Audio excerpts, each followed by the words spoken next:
Welcome to another episode on my channel on YouTube. Thank you everyone who is subscribed, and thank you for all the interactions, the likes, the shares and the comments. It means a lot. I need to know from you what you think of these videos, so your feedback is important. As I hinted in my first ever introductory video, I would do a video on Sandy.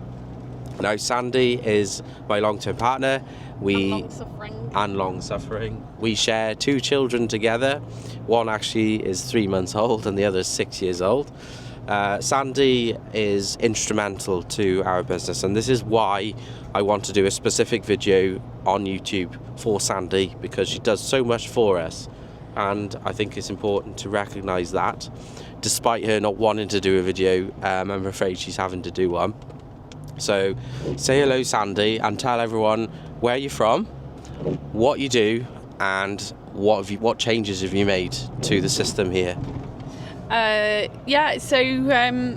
that don't know me, I'm Sandy. I'm from North Wales, so I'm from a little village between Mold and Ruthin called Llanarmon and Yal. So grown up on a beef and sheep farm there, and worked for a neighbouring farmer from a young age as well. So they probably run about between 4,000 and 5,000 sheep and a few hundred sucklers as well. So obviously that, and growing up on a farm, that's the passions kind of sort of stemmed from there. Yeah. So you've said where you're from, but who do you work for? So I work for an Irish company called Mayo Healthcare. So we specialise in trace element products, whether it's boluses, drenches, pour-ons, water-soluble tablets, liquid. So I've worked for them for probably about 5 years now. So I cover the UK for them, so England, Scotland and Wales. There's a little bit of travelling, and most people tend to see me at the shows. And then prior to that I worked for a large Welsh company as a calf specialist, covering Wales, and then before that I also worked for the same company but as an animal health specialist in like North Wales, Cheshire. Yeah, so you've obviously got a wealth of experience from not only working in the industry but also farming previously to that in North Wales. Now you moved down to live with me, and we farm together in your spare time. Now, because Sandy is so passionate about animals and welfare, to be honest, she is the woman for the job in terms of all that sort of stuff with the cows. So as a result, she is chief stock person at our farm and business. So what changes, Sandy, now? Obviously you work for a bolus company called Mayo. What changes, first of all, have you made to our system since you've been involved?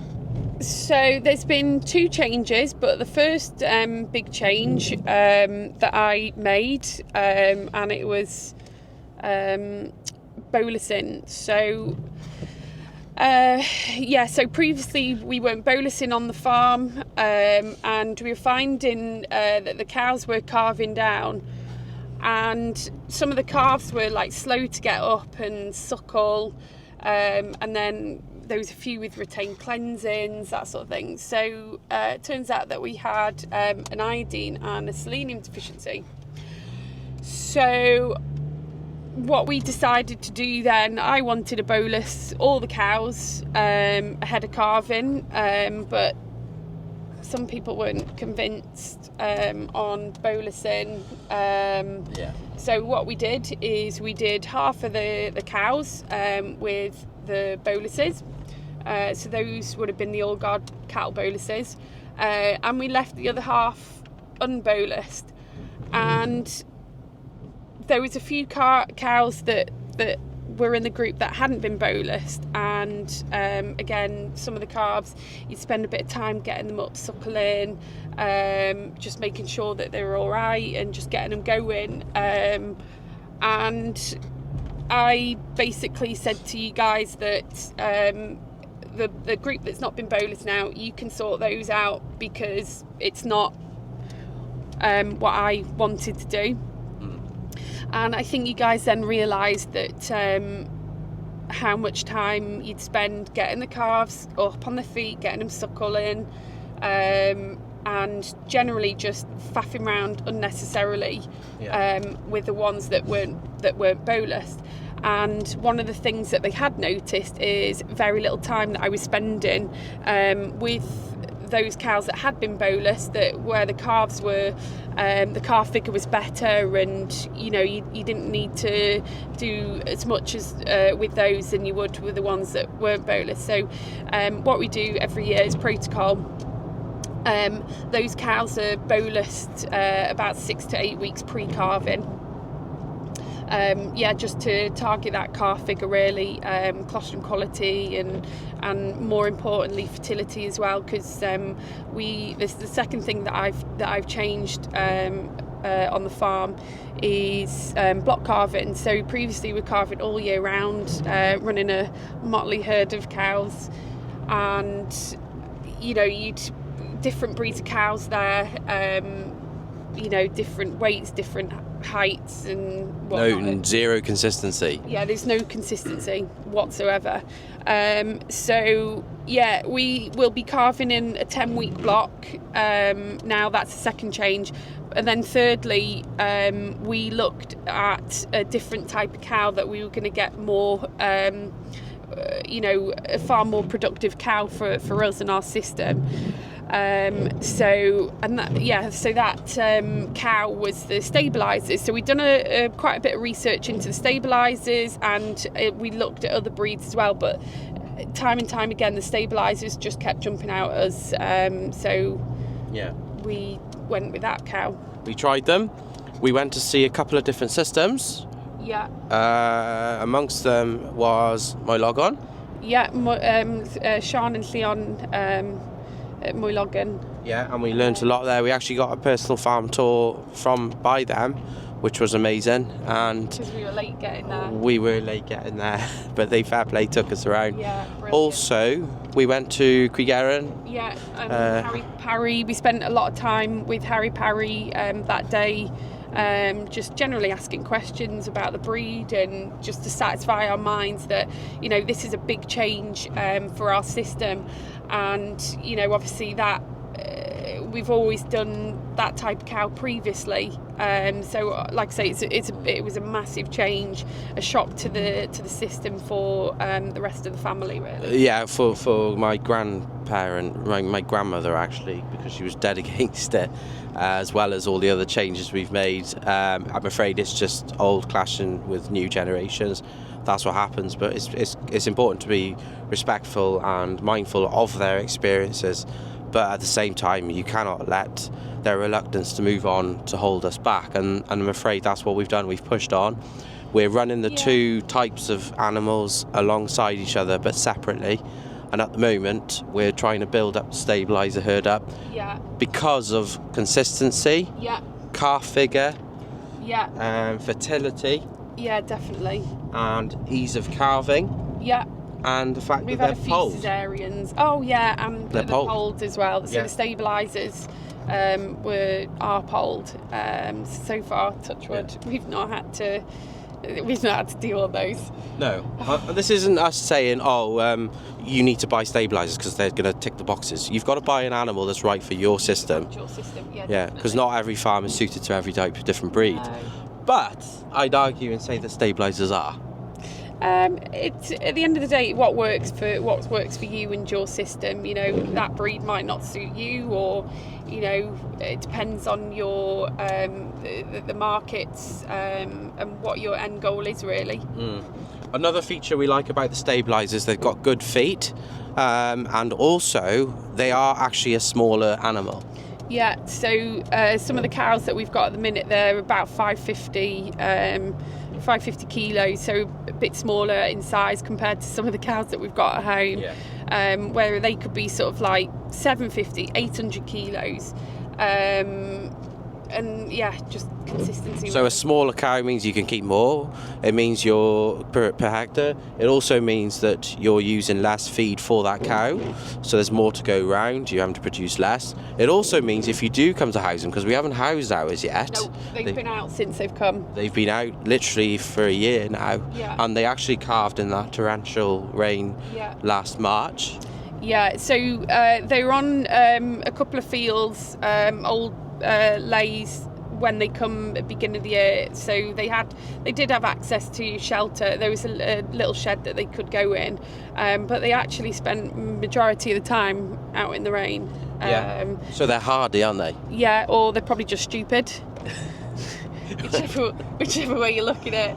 But they've got native breeds in them, haven't they? Yeah, so I think part of the breed, and someone might correct me on this, so I think there's Hereford, Angus, Gelvie and Simmental, and I think there's some South Devon in there along the way somewhere. There's a touch of South Devon in them, because whenever I post about them on my channels, people think they're South Devons. Yeah, they do actually. And they've got ears like tennis rackets. They're massive. So that's why we like the stabilisers. Sandy, I think, has done a good job of explaining why we went for them, or why it was actually Sandy's idea to do it. Those are the changes that Sandy's brought to the table, despite family not appreciating it. Yeah, and amongst more. But so far they're ticking the boxes. Yeah. They're back in calf. They're still out, and there's still plenty of cover on them. They haven't sort of melted like some of our other cows would do if they were out. So you can see we're in the truck right now. Where are we going? We're off shopping. And what are we shopping for? It's something that I want to buy for a change, because you keep buying machines. Well, they've got one thing in common: machines and cows. They're orange. Yeah. So we're going. Can I tell you that it's actually the cows that pay for the machines? I don't doubt that for a second.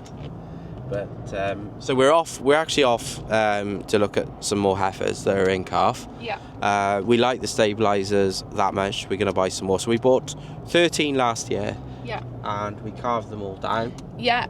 So from those that we bought last year, we were kind of hoping for a 50-50 split of heifer to bull ratio, but we actually ended up with 75% bulls and 25% heifers, which at the beginning I thought was a little bit disheartening, because obviously we wanted to build female numbers up, but you should always look for a positive in a negative situation, and the positive is that we've had a good number of bulls to actually try and finish, and just generally see how and what those bulls can offer us for finishing, because where we are down in West Wales, it's mostly continentals that seem to be the majority of the numbers that are going through the markets, the stores, or finishing really.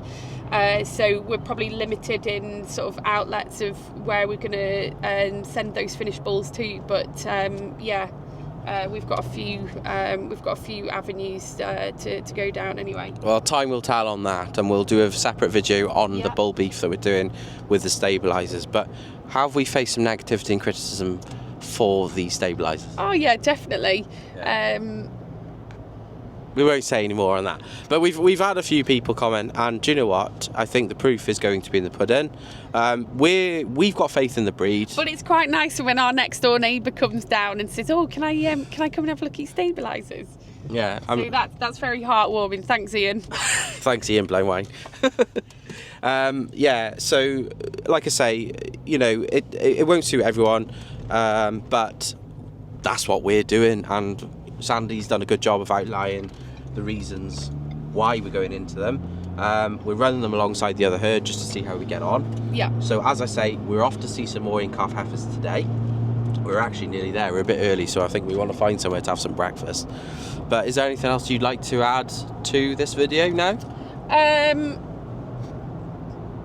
Not sure. Are we done? No. No, yeah, I think I'm done. I think you're done. Yeah, well, I think, you know, that's 14 minutes there, so that's about right for a YouTube video anyway. But if you've got any questions...